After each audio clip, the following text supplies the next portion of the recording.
The Absa Purchasing Managers Index that has contracted for a 7th consecutive month. The reading for May dropped to 1.6 points to 43.1, which reflects ongoing weakness in the sector despite some signs of recovery in local demand. Trade disruptions with the neighbouring countries, policy uncertainty, tariff hikes and continued logistical challenges are having that negative impact on the industry. Absa CIB economist Andiswa Nondudule speaks to us about this. Thank you so much for your time. Let's start here. The business activity is up slightly, but it's still below that neutral 50-point mark. Give us a breakdown of this reading.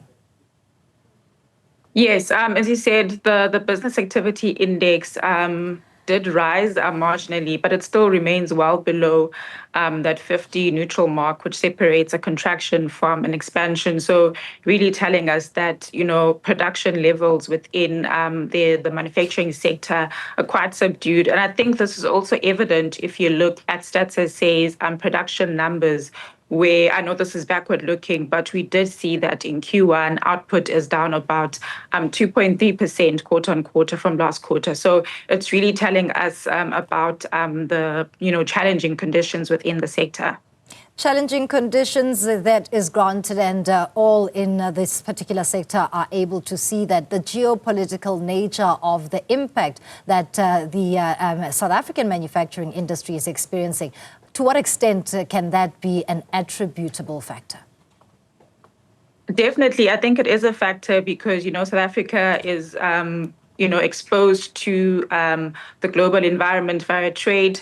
Trade is very important to South Africa. And I think also if you look at the PMI data, the BR did note that export sales were deteriorated as well in the month of April. So we are starting to see, those pressures from the uncertainty in the global environment. There's a glimmer of hope, though, as we look forward where sentiment is concerned, an improvement. However, demand and activity levels remaining weak. Tell us about the near-term outlook. Yes, so manufacturers are a bit optimistic about the outlook in 6 months' time.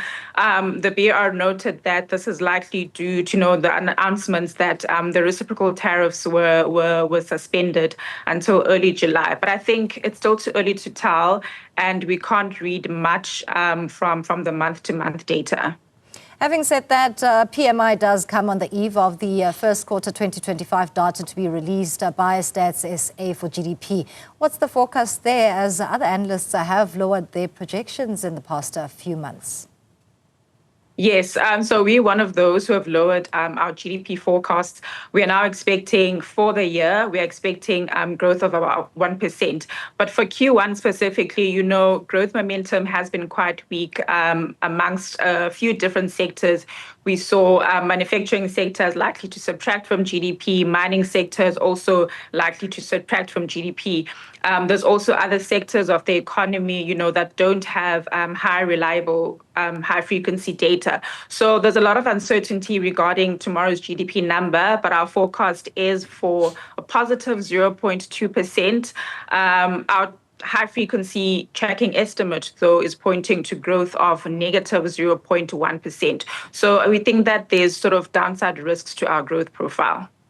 Thank you so much for your input. Absa CIB economist Andiswa Nondudule talking us through the bank's latest Purchasing Managers Index.